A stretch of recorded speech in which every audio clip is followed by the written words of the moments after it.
안녕하십니까, 불자님들. 오늘 이 시간에도 많은 분들이 무언가를 꽉 쥐고 계실 것입니다. 자녀의 성공을 바라는 마음, 건강에 대한 걱정, 경제적인 불안감, 또는 과거의 상처나 미래에 대한 두려움을 말입니다. 그런데 이상하게도 우리가 무언가를 더 강하게 붙잡을수록 그것들이 우리에게서 더 멀어져 가는 것을 느끼지 않으십니까? 마치 모래를 주먹에 쥐었을 때처럼 말입니다. 세게 쥘수록 모래는 손가락 사이로 더 많이 빠져나갑니다. 반대로 손을 살짝 펴고 있으면 모래가 고스란히 손바닥에 머물러 있지요. 이것이 바로 부처님께서 2500여 년 전부터 우리에게 가르쳐 주신 진리입니다. 집착하면 고통이 따르고 내려놓으면 자유가 온다는 것 말입니다. 그런데 많은 분들이 이렇게 말씀하십니다. 선사님, 내려놓으라고 하는데 어떻게 내려놓습니까? 자식 걱정을 어떻게 내려놓고 생계 걱정을 어떻게 내려놓습니까? 그냥 포기하고 살라는 말씀인가요? 아닙니다. 법우님들, 내려놓는다는 것은 포기하는 것이 아닙니다. 오히려 더 지혜롭게, 더 효과적으로 살아가는 방법입니다. 물이 바위를 뚫는 것처럼 부드러움이 단단함을 이기는 도리입니다. 오늘 이 시간에는 부처님의 가르침 속에서 진정한 내려놓음이 무엇인지, 그리고 어떻게 내려놓을 때 우리의 일들이 신기하게도 더 잘 풀리기 시작하는지에 대해 말씀드리고자 합니다. 여러분도 경험이 있으실 것입니다. 너무 간절히 원했던 일이 뜻대로 되지 않다가 어느 순간 체념하고 놓아버렸을 때 오히려 그 일이 해결된 경험 말입니다. 이것은 우연이 아닙니다. 이것이 바로 우주의 법칙이며 부처님께서 깨달으신 진리입니다. 저 역시 출가 전 속세에서 살 때 이런 경험을 많이 했습니다. 사업이 어려워서 밤낮으로 걱정하고 애쓸 때는 더 꼬이기만 했는데 정말 더 이상 어쩔 수 없다는 마음으로 모든 것을 놓아버렸을 때 오히려 새로운 길이 보이기 시작했습니다. 이것은 단순한 심리적 효과가 아닙니다. 집착하는 마음이 우리의 지혜를 가리고 판단력을 흐리며 본래 가지고 있던 능력을 발휘하지 못하게 만들기 때문입니다. 반대로 내려놓는 순간 마음이 맑아지고 지혜가 떠오르며 지금까지 보이지 않던 해결책들이 하나둘씩 눈에 들어오기 시작합니다. 그러면 지금부터 부처님의 가르침을 통해 진정한 내려놓음의 지혜에 대해 함께 살펴보겠습니다. 첫 번째로 집착이 왜 고통의 뿌리인지에 대해 알아보겠습니다. 부처님께서는 사성제를 통해 모든 고통의 원인이 가래, 즉 집착에 있다고 말씀하셨습니다. 파알리어로 따나라고 하는 이 가래는 마치 목마른 사람이 물을 갈구하듯이 무언가를 간절히 원하고 붙잡으려는 마음입니다. 금강경에서 부처님께서 수보리에게 이렇게 말씀하셨습니다. 응무소주의 생기심이라 마땅히 머무는 바 없이 그 마음을 낼지어다. 이 말씀의 깊은 뜻은 어떤 것에도 집착하지 말고 마음을 내라는 것입니다. 왜 그럴까요? 집착하는 순간 우리는 그것에 매이게 됩니다. 좋은 것에 집착하면 그것을 잃을까봐 두려워하고 나쁜 것에 집착하면 그것 때문에 계속 고통받습니다. 예를 들어보겠습니다. 어떤 어머니가 자녀의 성공에 지나치게 집착한다고 해봅시다. 아이가 좋은 성적을 받으면 기뻐하지만 성적이 떨어지면 밤잠을 못 이룹니다. 아이의 미래를 걱정하느라 현재의 행복을 놓치게 됩니다. 더 심각한 것은 이런 어머니의 집착이 아이에게도 부담과 스트레스를 줘서 오히려 아이의 성장에 방해가 된다는 것입니다. 또 다른 예로 사업을 하시는 분들을 보면 이런 경우가 많습니다. 매출에 지나치게 집착하다 보니 고객의 진짜 필요는 보지 못하고 단기적인 이익만 추구하게 됩니다. 결국 고객의 신뢰를 잃고 장기적으로는 더 큰 손실을 보게 되지요. 이런 것들이 바로 집착이 만들어내는 고통의 양상들입니다. 집착은 우리의 시야를 좁게 만들고 유연한 대처를 방해하며 결국 원하는 것을 얻는데 오히려 장애가 됩니다. 선종의 유명한 이야기 하나를 들려드리겠습니다. 어떤 사람이 원숭이를 잡기 위해 병 속에 견과를 넣어두었습니다. 원숭이가 손을 넣어 견과를 움켜쥐었는데 주먹을 쥔 채로는 병에서 손을 뺄 수가 없었습니다. 견과를 놓으면 쉽게 손을 뺄 수 있는데도 원숭이는 견과에 대한 욕심 때문에 스스로를 가두어 버린 것입니다. 우리도 마찬가지입니다. 돈, 명예, 인정, 건강에 대한 걱정 등에 너무 매달리다 보면 오히려 그것들로부터 자유로워질 수 없게 됩니다. 화엄경에서는 이렇게 말합니다. 마음이 청정하면 국토도 청정하다. 즉, 우리 마음에서 집착을 내려놓으면 외부 상황도 달라 보이기 시작한다는 뜻입니다. 집착을 내려놓는다는 것은 아무것도 하지 않는다는 뜻이 아닙니다. 오히려 더 효과적으로, 더 지혜롭게 행동할 수 있게 되는 것입니다. 집착이라는 색안경을 벗으면 상황을 있는 그대로 볼 수 있게 되고, 그때 비로소 적절한 대응책이 보이게 됩니다. 실제로 많은 성공한 사업가들이나 운동선수들도 비슷한 경험을 합니다. 결과에 너무 집착할 때는 실수가 많아지고, 오히려 과정에 집중하고 결과를 내려놓을 때 더 좋은 성과를 얻게 되지요. 그러면 어떻게 집착을 내려놓을 수 있을까요? 먼저는 집착하고 있는 자신을 알아차리는 것입니다. 아, 내가 지금 이것에 너무 매달려 있구나라고 깨닫는 순간 이미 집착에서 한 발 물러선 것입니다. 그 다음은 호흡을 통해 마음을 가다듬는 것입니다. 깊게 숨을 들이마시면서 받아들입니다라고 마음속으로 말하고 내쉬면서 내려놓습니다라고 말해보세요. 이것을 몇 번 반복하면 마음이 한결 편안해지는 것을 느끼실 수 있을 것입니다. 두 번째로 무상의 진리를 깨달아야 합니다. 부처님께서 깨달으신 가장 중요한 진리 중 하나가 바로 무상입니다. 모든 것은 변하고 흘러간다는 것이지요. 이 진리를 깊이 이해하고 받아들일 때 우리는 자연스럽게 집착에서 벗어날 수 있게 됩니다. 법구경에서 부처님께서 이렇게 말씀하셨습니다. 모든 형성된 것들은 무상하다. 게으르지 말고 정진하라. 이 말씀에서 모든 형성된 것들은 무상하다는 부분이 바로 오늘 우리가 새겨들어야 할 가르침입니다. 우리 주변의 모든 것을 보세요. 계절이 바뀌고 날씨가 변하고 우리의 몸도 늙어갑니다. 기쁨도 잠깐이고 슬픔도 영원하지 않습니다. 성공도 실패도 모두 지나가는 구름과 같습니다. 그런데 우리는 왜 이런 변화하는 것들에 매달리려고 할까요? 마치 흐르는 강물을 손으로 움켜쥐려는 것과 같은 헛된 노력입니다. 조주선사의 유명한 일화가 있습니다. 어떤 승려가 조주에게 물었습니다. 만법이 모두 일법으로 돌아간다고 하는데 그 일법은 어디로 돌아갑니까? 조주선사가 대답했습니다. 나는 청주에서 배옷 7근을 샀다. 이 말씀의 뜻은 무엇일까요? 모든 철학적 사변을 떠나서 지금 여기의 현실을 그대로 받아들이라는 뜻입니다.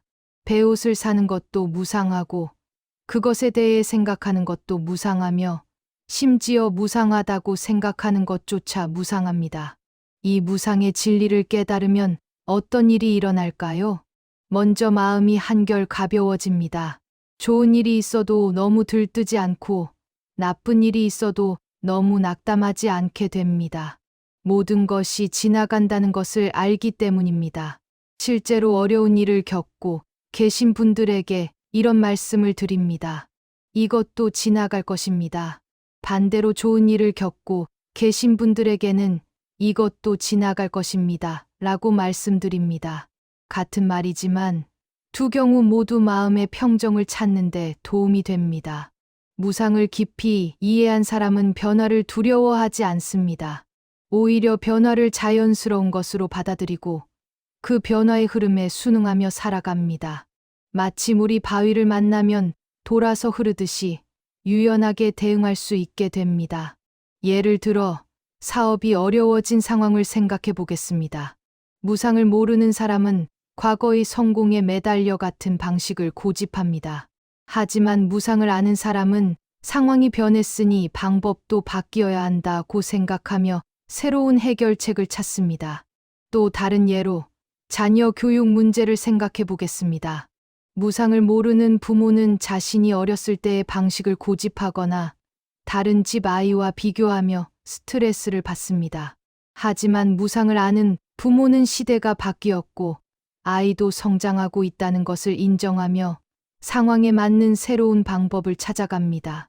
무상을 받아들이는 구체적인 방법을 알려드리겠습니다. 매일 아침 일어나서 이렇게 마음속으로 말해보세요. 오늘도 모든 것이 변화할 것입니다. 나는 그 변화를 받아들이겠습니다. 그리고 하루를 마무리할 때는 이렇게 말해보세요. 오늘 일어난 모든 일들이 무상함을 보여주었습니다. 감사합니다. 이렇게 매일 무상을 되새기면 점점 마음이 유연해지고 상황에 휘둘리지 않게 됩니다. 마치 버드나무가 바람에 흔들리지만 부러지지 않는 것처럼 우리도 변화 속에서도 중심을 잃지 않을 수 있게 됩니다. 한국의 어느 기업가 이야기입니다. 그분은 사업 초기에 너무 완벽을 추구하다가 많은 기회를 놓쳤다고 합니다. 하지만 무상의 도리를 깨달은 후에는 일단 시작하고 수정해 나가자는 마음으로 바뀌었고 대신 직원들이 성장하고 행복할 수 있는 환경을 만드는 데 집중했습니다. 무상을 깨달으면 실패도 두렵지 않습니다. 실패도 하나의 과정이며 그것 역시 지나갈 것임을 알기 때문입니다. 오히려 실패에서 배우고 성장할 수 있는 기회로 받아들이게 됩니다. 세 번째로 연기법의 지혜를 이해해야 합니다. 부처님께서 깨달으신 연기법은 모든 것이 서로 연결되어 있고 조건에 따라 생겨나고 사라진다는 가르침입니다. 이 지혜를 이해하면 내가 통제할 수 있는 것과 없는 것을 분명히 구분할 수 있게 되고 그에 따라 적절히 행동할 수 있게 됩니다. 중괄론에서 용수보살이 이렇게 말씀하셨습니다. 인연으로 생겨난 것은 소멸하지도 않고 생겨나지도 않는다. 이 말씀은 모든 현상이 독립적으로 존재하는 것이 아니라 수많은 조건들이 만나서 나타나는 것임을 말합니다. 예를 들어 연꽃이 피는 것을 보세요. 연꽃이 진을, 물, 햇빛, 적당한 온도 등 수많은 조건이 갖추어져야 연꽃이 필 수 있습니다. 이 중 하나라도 부족하면 연꽃은 피지 않습니다. 우리 삶의 모든 일도 마찬가지입니다. 성공도, 실패도, 행복도, 불행도 모두 여러 조건들이 만나서 일어나는 것입니다. 내가 통제할 수 있는 조건도 있고, 통제할 수 없는 조건도 있습니다. 지혜로운 사람은 자신이 통제할 수 있는 부분에 최선을 다하고, 통제할 수 없는 부분은 받아들입니다. 이것이 바로 연기법의 실천입니다. 임재선사께서 이런 말씀을 하셨습니다. 만나는 부처는 부처를 죽이고 만나는 조사는 조사를 죽여라.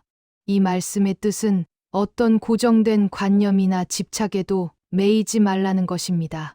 연기법을 이해하면 모든 것이 조건에 따라 변한다는 것을 알기 때문에 어떤 고정된 생각에도 매이지 않게 됩니다.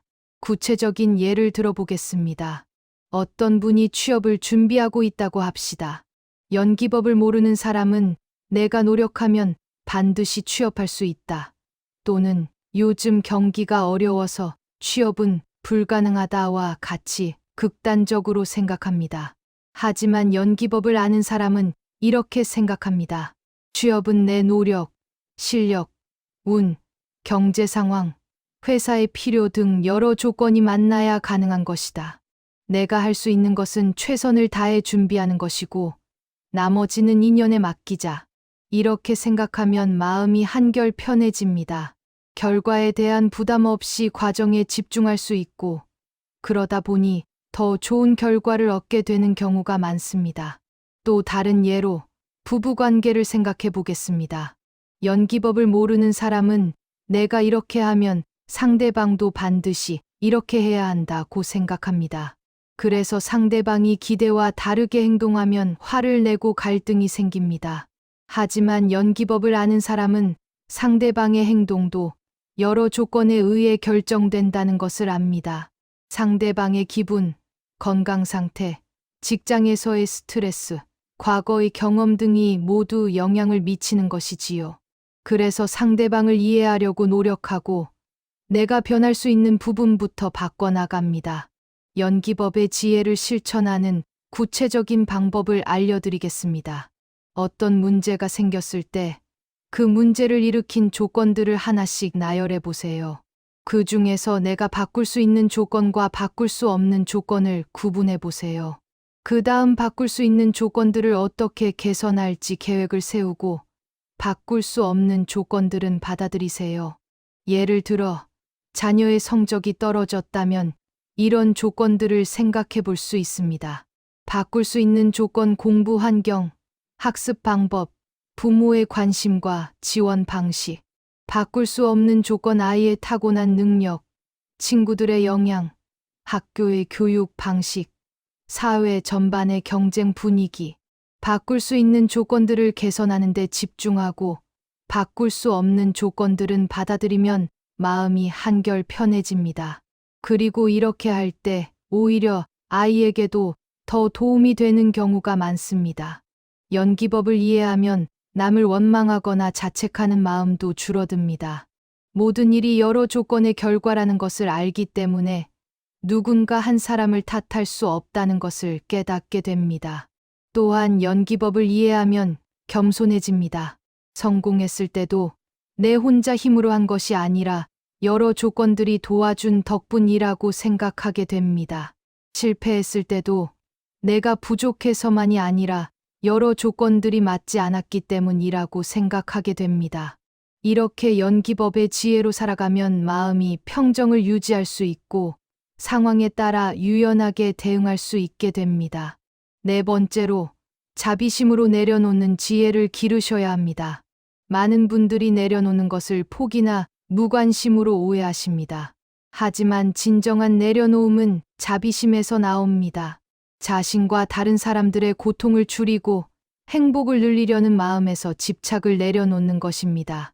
법화경에서 부처님께서 이렇게 말씀하셨습니다. 일체 중생을 불쌍히 여기고 안락하게 하려는 마음이 자비심이다. 진정한 자비심은 집착에서 벗어날 때 비로소 발휘될 수 있습니다. 왜 그럴까요? 집착이 있으면 시야가 좁아지고 자신의 욕심만 보이기 때문입니다. 하지만 집착을 내려놓으면 마음이 넓어지고 다른 사람의 상황도 이해할 수 있게 됩니다. 관세음 보살의 이야기를 들려드리겠습니다. 관세음 보살은 원래 정법명열애라는 부처님이었는데 중생을 구하기 위해 부처의 자리를 내려놓고 보살이 되었다고 합니다. 이것이 바로 자비심으로 내려놓는 것의 완벽한 예입니다. 우리 일상에서도 이런 자비심의 내려놓음을 실천할 수 있습니다. 예를 들어, 부모가 자녀에 대한 과도한 기대를 내려놓는 것입니다. 이것은 자녀를 포기하는 것이 아니라 자녀의 고통을 줄이고 행복을 늘리기 위한 자비로운 선택입니다. 어떤 어머니가 아들의 의대 진학을 강요했습니다. 아들은 예술을 좋아했지만 어머니의 기대 때문에 억지로 이과를 선택했고 스트레스로 인해 우울증까지 생겼습니다. 그런데 어머니가 불교 공부를 하면서 자비심을 깨닫게 되었습니다. 내가 아들을 위한다고 했지만 실제로는 내 욕심 때문이었구나. 진짜로 아들을 위한다면 아들이 원하는 것을 지지해 주어야지. 이렇게 깨달은 어머니는 아들에 대한 기대를 내려놓았고 아들은 자신이 원하는 길을 걸어가게 되었습니다. 이것이 바로 자비심으로 내려놓는 것입니다. 겉으로 보기에는 포기하는 것 같지만 실제로는 상대방의 진정한 행복을 위한 것입니다. 사업에서도 마찬가지입니다. 단기적인 이익에 대한 집착을 내려놓고 고객의 진정한 필요를 생각할 때 장기적으로 더 큰 성공을 거둘 수 있습니다. 어떤 식당 사장님이 있었습니다. 처음에는 매출에만 신경 쓰느라 값싼 재료를 사용하고 양을 줄였습니다. 하지만 손님들이 점점 줄어들었습니다. 그런데 불교를 공부하면서 자비심을 깨닫게 되었습니다. 손님들이 맛있는 음식을 먹고 행복해했으면 좋겠다는 마음으로 좋은 재료를 사용하고 정성을 들이기 시작했습니다. 당장의 수익은 줄었지만 입소문이 나면서 더 많은 손님들이 찾아왔고 결국 더 큰 성공을 거두었습니다. 자비심으로 내려놓는 것의 핵심은 상대방의 입장에서 생각하기입니다. 내가 원하는 것이 아니라 상대방이 진정 필요한 것이 무엇인지 생각해 보는 것입니다. 부부관계에서도 마찬가지입니다. 내 배우자가 이렇게 해주었으면 좋겠다는 기대를 내려놓고 내 배우자가 무엇 때문에 힘들어하고 어떻게 하면 더 행복할까를 생각해 보는 것입니다. 이렇게 자비심으로 내려놓으면 신기한 일이 일어납니다. 상대방도 마음을 열게 되고 관계가 더 좋아집니다. 결국 내가 원하던 것들도 자연스럽게 얻게 되는 경우가 많습니다. 자비심을 기르는 구체적인 방법을 알려드리겠습니다. 매일 이런 기도를 해보세요. 모든 중생이 고통에서 벗어나기를 바랍니다. 모든 중생이 행복하기를 바랍니다. 내가 이 마음으로 살아갈 수 있게 해주세요. 그리고 구체적인 상황에서 이렇게 생각해 보세요. 내가 지금 집착하고 있는 것이 정말로 상대방을 위한 것일까? 아니면 내 욕심일까? 상대방이 진정으로 원하는 것은 무엇일까? 어떻게 하면 모두가 더 행복해질 수 있을까? 이런 질문을 하다 보면 자연스럽게 집착에서 벗어나고 더 지혜로운 선택을 할 수 있게 됩니다. 또한 자비심을 기르기 위해서는 자신에 대해서도 자비로워야 합니다. 자신의 실수나 부족함을 너무 자책하지 말고 나도 완벽하지 않은 중생이니까 라고 받아들이세요. 자신에게 자비로울 때 비로소 다른 사람에게도 진정한 자비를 베풀 수 있습니다. 관음보살의 천수천안을 보세요. 1000개의 손과 1000개의 눈으로 모든 중생의 고통을 보고 도우려고 합니다. 우리도 자비심을 기르면 주변 사람들의 상황을 더 잘 이해하고 어떻게 도울 수 있을지 지혜가 떠오르게 됩니다. 자비심으로 내려놓는 것은 약해지는 것이 아닙니다. 오히려 더 강해지는 것입니다. 집착에 매여 있을 때는 상황에 휘둘리지만 자비심으로 내려놓으면 어떤 상황에서도 중심을 잃지 않을 수 있습니다. 한 기업 CEO의 이야기입니다. 그분은 처음에 직원들을 통제하고 압박하는 방식으로 경영했습니다.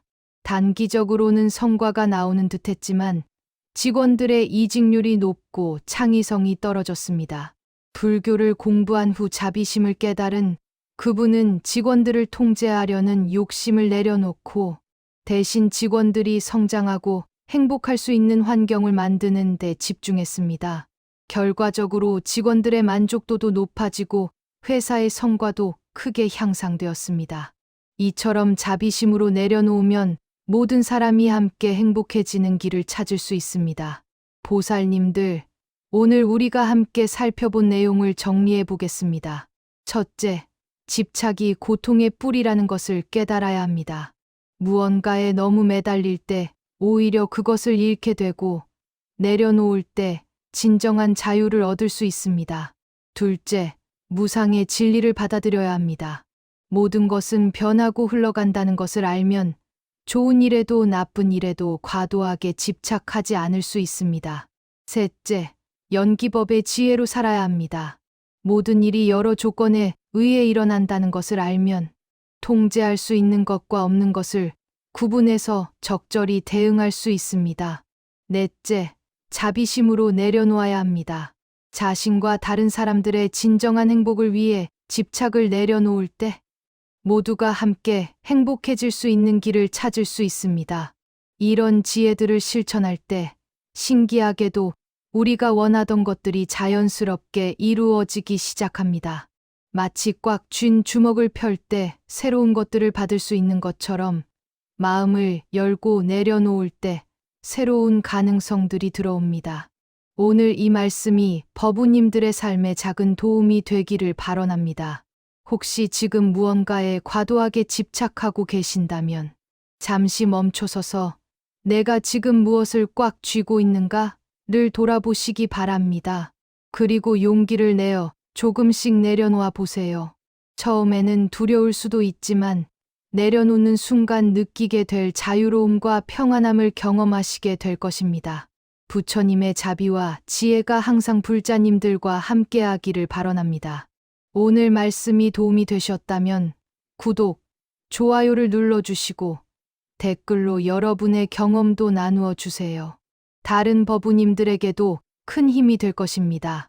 모든 중생이 집착의 고통에서 벗어나 진정한 자유와 행복을 얻기를 서원하며 오늘 법문을 마치겠습니다. 나무아미타불 관세음보살